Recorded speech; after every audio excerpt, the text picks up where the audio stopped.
Ella clutched a black nylon bag with steaming jollof rice and a cold water bottle. It was her first meal today, but she hadn't taken a single bite yet. A weak, sandpaper-rough voice croaked, "Please, I haven't eaten in 2 days." Near a broken streetlight, a blind beggar sat on torn cardboard, trembling. Ella's lips quivered. The food was for her and her mother, Helen. Her mother, who hadn't eaten since yesterday, had taught her selflessness. If you see someone in worse pain, give what you can, even everything. Ella bent down, saying, "Uncle, here, eat this, please," handing him the bag. The man's hands found the bag, tore it open, and devoured the rice. He gulped the water, wiped his mouth, and smiled, surprising Ella with gratitude. "Thank you, young lady. You don't know what you've just done," he whispered. Ella blinked, confused, as he asked calmly, "Can you take me to your mother?" She hesitated, then nodded, guiding him through a narrow pathway behind a shop. Earlier, Ella's day began like others, curled beside Helen on a flattened carton. Their only belongings, a bag of clothes, were clutched tightly in Helen's arms. A fire 2 months ago had destroyed their roadside shop, leaving nothing. Helen, despite poverty, raised Ella with dignity, preaching kindness and love always. "Don't curse this life," she'd say, tightening her scarf. "We fight with love."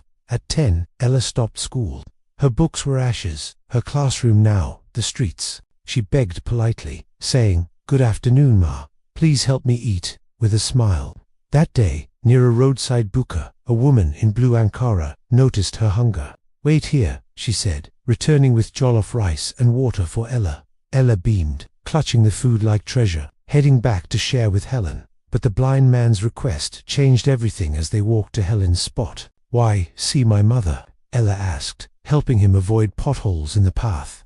"I want to meet the woman who raised such a kind heart," he replied. They reached an abandoned house where Helen mended Ella's gown on a stool. "Ella, who is this man?" Helen asked, standing as they approached her slowly. "He was hungry, Mama. I gave him the food," Ella explained, eyes earnest. Helen's eyes filled with pride, not anger, offering the man her wooden stool. "You raised her well," the man said, sitting, his voice calm and steady. He handed Ella a card. "Mr. Jonathan Adabio, CEO, Adabio Holdings, Billionaire Company." Helen gasped, "This can't be real," as Ella's heart skipped a beat. "I lost my sight 5 years ago, but not my purpose," Jonathan explained. Disguised as a beggar, he sought hearts like Ella's, giving when they had nothing. "I found who I've been looking for. Come with me," he said firmly. A sleek black SUV arrived, and they stepped into a new, surreal world. "Prepare the guest wing and call Grace International School," Jonathan instructed his staff. Ella, trembling, asked, "Me?" As he nodded, "It's time your dream started." Unnoticed, a black van followed them from a distance. Trailing the SUV reached a grand estate in Ikoyi, with towering gates and marble pillars. "Welcome to your new home," Jonathan said, as the chauffeur opened the door. Ella and Helen, speechless, followed Clara, the household manager, to their rooms. Their bedroom had cream walls, velvet curtains, a chandelier, and a massive bed. Ella gasped at the gleaming bathtub, whispering, "Mama, is this really for us?" Clara brought shopping bags with new clothes, shoes, and a shiny backpack. "You're starting school tomorrow, Grace International, full scholarship," Clara told Ella. At dinner, Jonathan shared his story. "A fire took his family, leaving him blind. I hid to understand suffering, to find those who give despite having nothing," he said. "Ella, your heart can change the world," he told her, moved by her kindness. Helen sobbed, grateful for Ella's upbringing, as Jonathan vowed to help them rebuild. Next day, Ella wore her uniform, twirling proudly, her hair neatly braided. At school, she declared, "I'll be a doctor to help sick people like Mama." But a black van lingered nearby, and a fake janitor watched her closely. That night, Jonathan planned a mini-mart for Helen, a trust for Ella's education. A hidden camera was found, and security revealed a masked intruder with a syringe. Ella awoke to a knock on her window, a whisper calling her name. The alarm blared, and Jonathan suspected someone didn't want Ella, and Helen helped. A pendant found in the garden read Iamide, a name Jonathan recognized.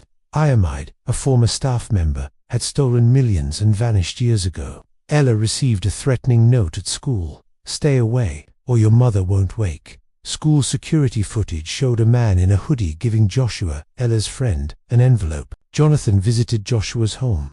The boy confessed, coerced to help for his mother's surgery. A burnt business card led them to a warehouse, Iamide's base of operations. Inside, fake documents and scams revealed Iamide's network. He smirked, unafraid. "You tried to destroy me, Helen, so I'll destroy your hope," Iamide taunted. He held a remote to harm Ella, but Clara wrestled it away, saving her. Iamide was arrested, but Jonathan whispered, "Ella must never know how close she came." Back home, Ella ran to Helen, relieved, as Jonathan vowed to protect them. At a press conference, the Ella Foundation launched to help homeless children thrive.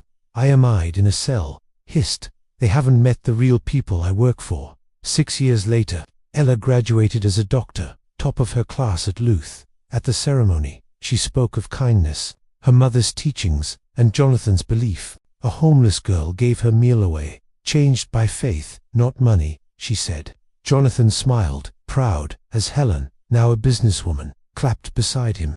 Ella hugged Jonathan, saying, "You gave me tomorrow," her stethoscope glinting brightly. Under Lagos' golden sun, Ella, a healer, began changing the world, heart by heart. As Ella stepped off the stage, her white coat crisp, the crowd's applause still echoed. She clutched the stethoscope necklace Jonathan had given her, a symbol of her journey. Helen, radiant in a tailored Ankara dress, pulled her into a warm embrace. "You've made me so proud, my child, beyond what words can ever say," Helen whispered. Jonathan, leaning on his cane, nodded, his blind eyes seeming to see her triumph. Clara, now a close family friend, snapped photos, her smile wide as the Lagos sky. The Luth Hall buzzed with graduates, but Ella's story drew reporters like moths to light. "Dr. Ella," a word, a journalist called, microphone outstretched, camera flashing in her face. She smiled shyly. "I'm just a girl who believed kindness could change everything." Her words aired across Nigeria, inspiring hearts, but shadows still lingered in the distance. Back at the estate, a celebration awaited. A banquet for Ella's graduation, hosted by Jonathan. The dining hall sparkled with chandeliers, tables laden with jollof, agouti, and pounded yam. Guests, including Ella's professors and new friends, toasted to her future as a pediatrician. "To Dr. Ella, a beacon of hope for Nigeria's children," Jonathan said, raising a glass. Ella blushed, standing. "This is for everyone who believed in a beggar girl's dreams." But outside, a man in a dark hoodie watched from the estate's outer fence, unnoticed. He whispered into an earpiece, "She's here." With the old man and the mother, a voice crackled back, "Good. The plan moves forward. Wait for the signal." Inside, Ella danced with Helen, laughter filling the air, unaware of the looming threat. Jonathan, sensing unease, called Clara aside, his voice low. "Check the security footage now." Clara nodded, slipping into the control room, where monitors showed the estate's perimeter clearly. A flicker on one screen caught her eye, a shadow moving near the back gate. "There's someone out there." She radioed the guards, her heart pounding like a drum. The guards swept the grounds, but the figure vanished into the night's thick darkness. Back in the hall, Ella noticed Jonathan's furrowed brow and approached. "Is something wrong?" He forced a smile. "Just an old man's worries.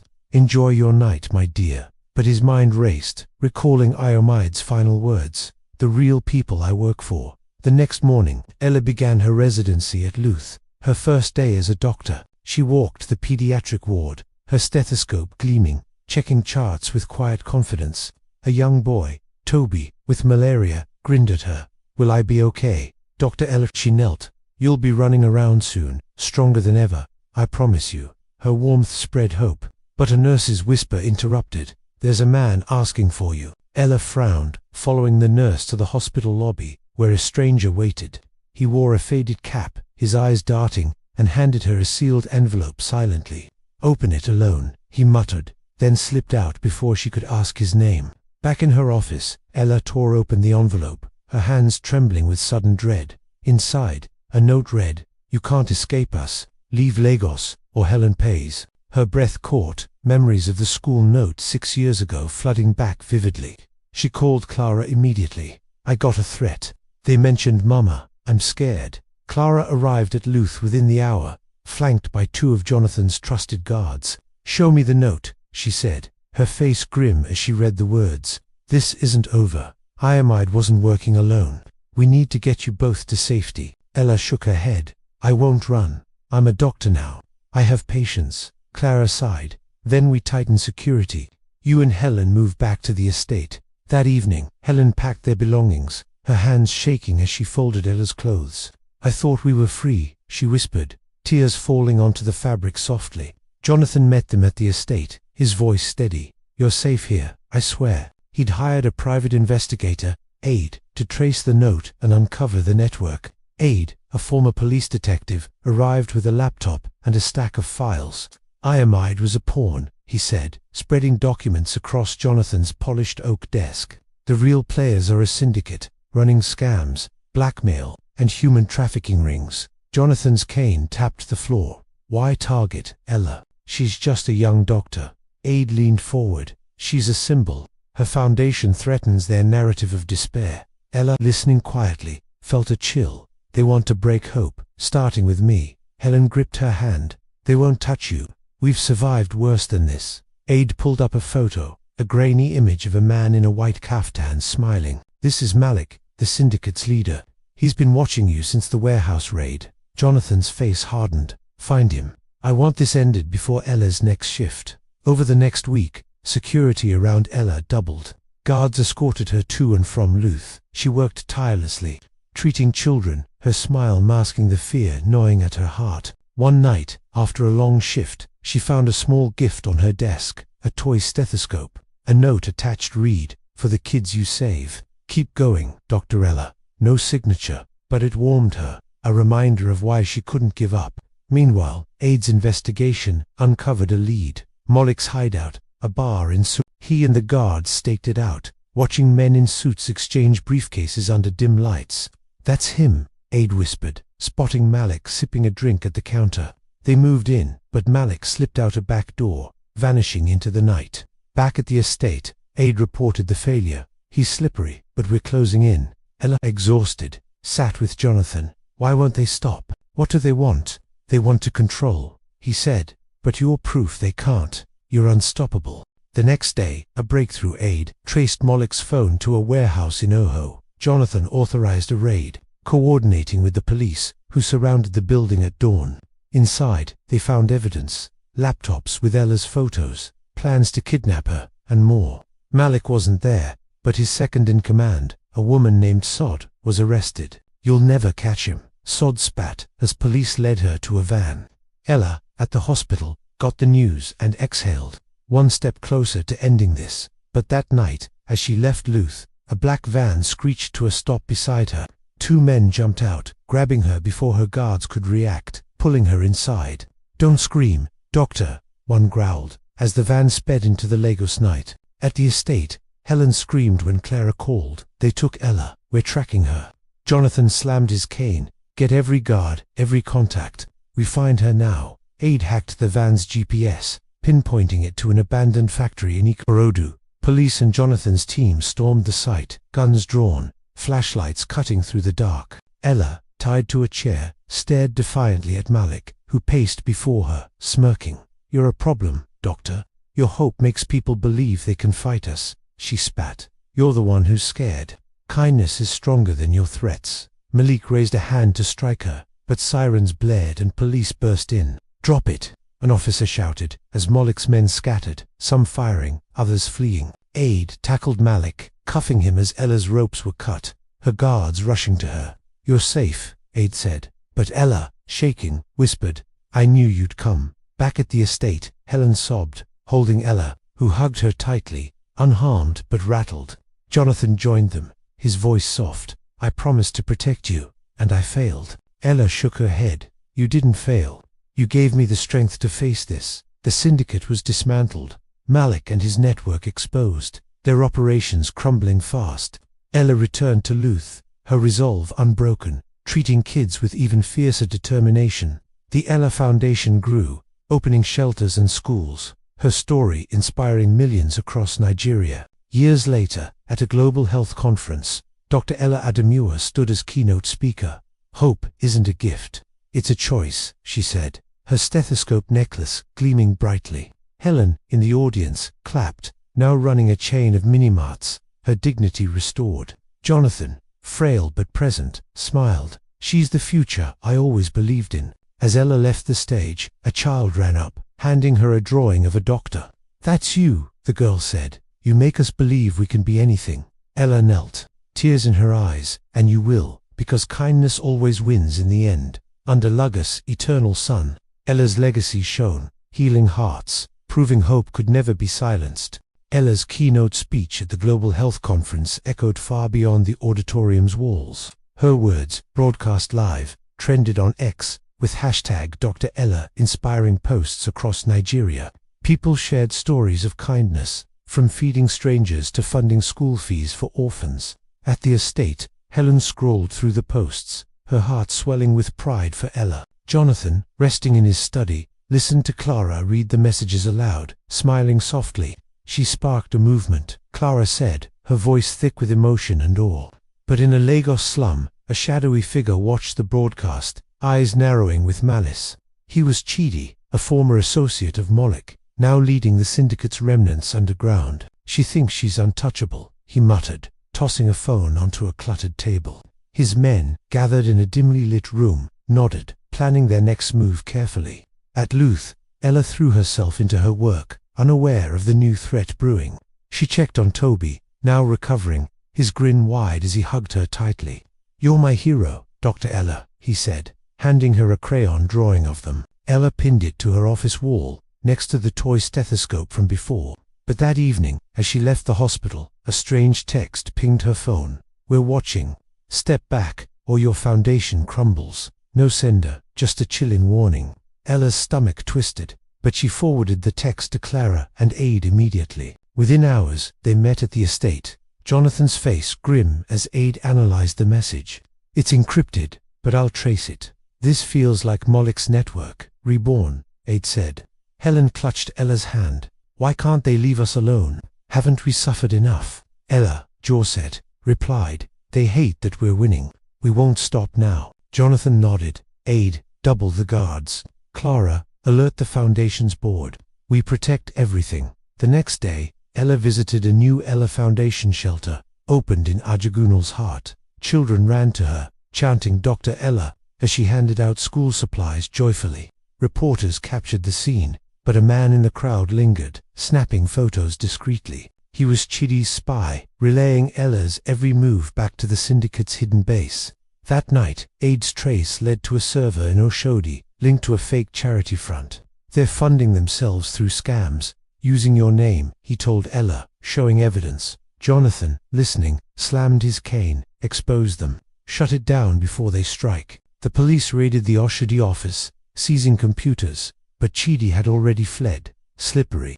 Ella, undeterred, planned a fundraiser for the foundation, a gala to expand its reach. The event, held at Echo Hotel, glittered with Lagos elite, all supporting Ella's vision. She spoke passionately. "Every child deserves a chance, just like I got mine." Donations poured in, but Chidi's men infiltrated the gala, posing as waiters, watching closely. Clara, scanning the crowd, noticed a waiter slip a small device under a table. She alerted security, who detained him, finding a remote trigger linked to a nearby van. "It's a bomb," the guard whispered, evacuating the hall as police swarmed the area. Ella, shaken but safe, stood with Helen. "They tried to destroy us again." "Mama," Jonathan, guided by Clara, said, "they failed because your light shines too bright." Ella, Aid's team traced the device to Chidi's new hideout, a derelict factory in Beggar. "My patients need me. I stay." He admired her courage. "Then we end this. Aid, find Chidi. No more games." A week later, Ella treated a new patient, a girl named Amara, frail but spirited. Amara's uncle, who brought her, seemed nervous, his eyes darting to the hospital exit. Aid, at Luth on a hunch, recognized him from syndicate photos. Chidi's cousin, undercover. He tailed the man after the visit, catching him meeting Chidi in a dark alley. Now Aid signaled, and police swooped in, cuffing Chidi before he could flee again. In custody, Chidi sneered, "You'll never stop us. There's always another to take my place." But Ella's foundation grew stronger.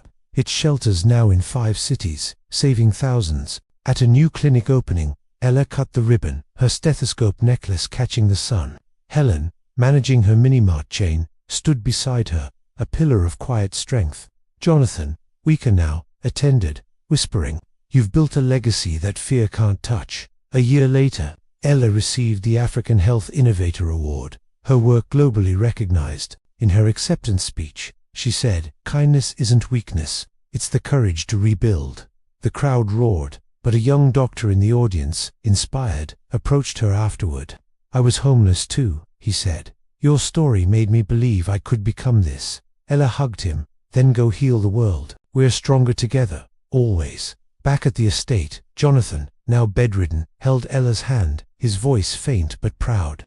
"You gave my life meaning, Ella. Keep shining, no matter what comes next." He passed that night, peacefully, leaving a trust to fund the foundation forever. At his funeral, Lagos mourned, but Ella spoke. "He taught me hope never dies." Years later, Dr. Ella, now leading global health initiatives, walked to new shelters' halls. Children called her Auntie-Doctor, their dreams alive because of her unwavering fight. Helen, grey but vibrant, managed the foundation's finances, her dignity a quiet force. Under Lagos' golden sun, Ella's clinics dotted the city, each a beacon of hope. A girl, once barefoot, had turned pain into power, proving kindness could conquer all.